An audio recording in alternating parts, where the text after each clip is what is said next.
వందనాలండి. ఎలా ఉన్నారు? బాగున్నారా? దేవుడిచ్చిన మహాఉచ్చరణను బట్టి ఈ దిన వాక్యం ద్వారా మనం చూసుకున్నట్లయితే అండి, దేవుడు మనందరిని కూడా దీవించాలని, ఆశీర్వదించాలని, అభివృద్ధి చేయాలని, ఒక ఉన్నతమైన స్థితిలో ఉంచి హాయిగా జీవించే యోగ్యతను కలగజేయాలని చెప్పేసి దేవుడు ఆలోచన కలిగి ఉన్నాడు. కనుక మనందరం కూడా దేవుని నామంలో ప్రార్థన చేసుకుని చక్కగా విశ్వాసం కలిగి, నమ్మకం కలిగి, ఓర్పు కలిగి, పట్టుదల కలిగి ఎవరైతే దేవుని నామంలో ప్రార్థన చేసుకుంటారో వారందరినీ కూడా దేవుడు ఇర్మియా గ్రంథంలో 31 అధ్యాయంలో చెప్పబడిన ప్రకారము శాశ్వతమైన ప్రేమతో దేవుడు ప్రేమిస్తానని చెప్పేసి దేవుడు చెప్తున్నాడు అనమాట అండి. దేవుని యొక్క ఆలోచన ఎలా ఉందండి? అందరిని కూడా దేవుడు శాశ్వతమైన ప్రేమతో ప్రేమిస్తానని చెప్తున్నాడు అనమాట అండి.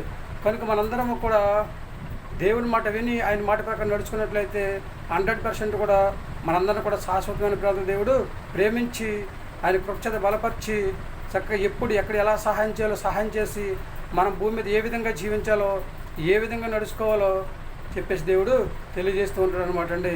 దేవుడిచ్చిన ఉచితమైన కృపను బట్టి ప్రేమ లేనివాడు నావాడు కొదని చెప్పేసి దేవుడు తన పరిస్థితి లేకుండా ద్వారా చదివిస్తున్నాడు అనమాట అండి. ఎందుకంటే ప్రేమ అనేది చాలా చాలా ఇంపార్టెంట్ అనమాట అండి. చివరికి నిలిచేది ప్రేమ అని చెప్పేసి దేవుడు తన పరిస్థితి లేకుండా ద్వారా చదివిస్తున్నాడు కనుక దేవుడిచ్చిన ఉచితమైన బట్టి మనం ఎలా జీవించాలంటే ఒకరి ఎడల ఒకరు ప్రేమ కలిగి జీవించాలన్నమాట అండి. ఒకరి కొరకు ఒకరు ప్రార్థన చేసుకోవాలన్నమాట అండి. అలా ఎవరైతే చేస్తూ ఉంటారో వారందరి జీవితాలను దేవుడు ఆశీర్వాదకరంగా ఉంచి కృప చూపి వాళ్ళందరూ కూడా దీవించి ఆశీర్వదించి ఒక ఉన్నతమైన స్థితిలో ఉంచిన దేవుడు ప్రయత్నం చేస్తూ ఉంటాడు అనమాట అండి. కాబట్టి మనం దేవుని యొక్క శాశ్వతమైన ప్రేమ సంపాదించుకునే స్థితిని కలిగి ఉందామంటారా? ఏమంటారండి? అందరూ కూడా విశ్వాసంతో ప్రార్థన చేయండి. దేవుడు మనకు శాశ్వతమైన ప్రేమతో దేవుడు మనల్ని ప్రేమించి హాయిగా జీవించేటట్లు చేస్తూ ఉంటాడు అనమాట అండి.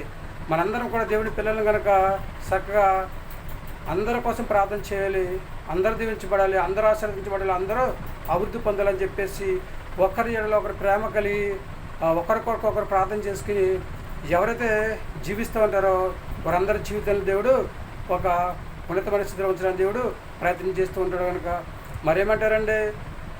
దేవుని యొక్క శాశ్వతమైన కావాలా? 100% ప్రతి ఒక్కరికి కూడా దేవుని యొక్క ప్రేమ కావాలన్నమాట అండి. ఎందుకంటే దేవుడు ప్రేమమయుడు కనుక, అందరినీ ప్రేమించే దేవుడు కనుక చక్కగా మనందరం కూడా దేవుని ప్రేమను సంపాదించుకునే స్థితిని కలిగి ఉందామా? అయితే తల్ల వంచండి, ప్రార్థన చేద్దాం. మహాపరుషుని పరలోకపు తండ్రి, నీ ఘనమైన పాదం లెక్కలేని స్తోత్రాలు చెల్లించుకుంటున్నాం ప్రభా. పరమందాసీనుడా, సృష్టికర్త నీవు ప్రభా, నీకు వందనాలు. శాశ్వతమైన ప్రేమతో తండ్రి ప్రభా ప్రేమిస్తానని చదివించిందేవా నీకు వందనాలు. బిడ్డలందరూ తండ్రి నీ మాట విని నీ మాట ప్రకారం నడుచుకుందండి. శాశ్వత ప్రేమను తండ్రి, శాశ్వతమైన ప్రేమను తండ్రి ప్రభా పొందుకునే యోగ్యత ప్రభా దయచేయని ప్రార్థిస్తున్నాం ప్రభా, నీకు వందనాలు. చిన్నలను, పెద్దలను, యవనస్తులను, వృద్ధులు అందరూ కూడా దీవించండి, ఆశీర్వదించండి. గర్భిణీ స్త్రీలు తండ్రి, బాలింతరాలను తండ్రి ప్రభా, సంతానం బిడ్డలు తండ్రి, అనారోగ్యంతో బాధపడుతున్న వారిని, ఉద్యోగం చేస్తున్న వారిని, వ్యాపారం చేస్తున్న వారిని, వివాహం కోసం ఎదురు చూస్తున్న వారిని తండ్రి, అలాగే కూలి పని చేసుకుంటున్న వారిని దండిస్తున్న ప్రభావ, వాహనం నడుపుతున్న వారిని తండ్రి, ప్రయాణం చేస్తున్న వారిని దండిస్తున్న ప్రభావ, ఇలా 1 by 1 తండ్రి ప్రతి ఒక్కరిని ప్రభావ పేరుని దీవించి ఆశీర్వదించి ఎవరికి కావాల్సిన సహాయం దయచేసి అందరూ నీ మాట విని నీ మాట ప్రకారం నడుచుకుని శాశ్వతమైన ప్రేమతో తండిస్తుండవా, ప్రతి బిడ్డ తండిస్తుండవా, శాశ్వతమైన ప్రేమ పొందుకునే యోగ్యత దయచేయని, ప్రతి ఒక్కరికి మంచి ఆరోగ్యం దయచేయని, మా ప్రార్థనలకు ఇస్తాను, మా ప్రార్థన బలం దయచేయండి. మా కొరకు తరగని యేసుక్రీస్తు పేసమైన నామములో అడిగి వేడుకొంచున్నాం తండ్రి, ఆమేన్. అందరికీ వందనాలండి.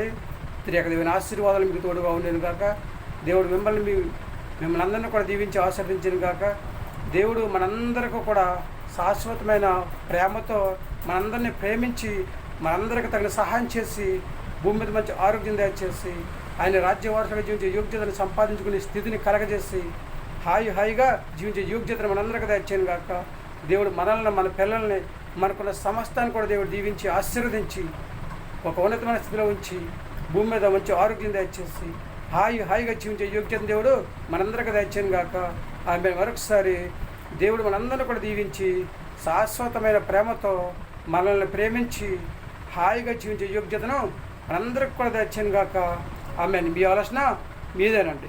వింటారా దేవుని మాట? పొందుకుంటారా శాశ్వతమైన ప్రేమ? ఏమంటారండి?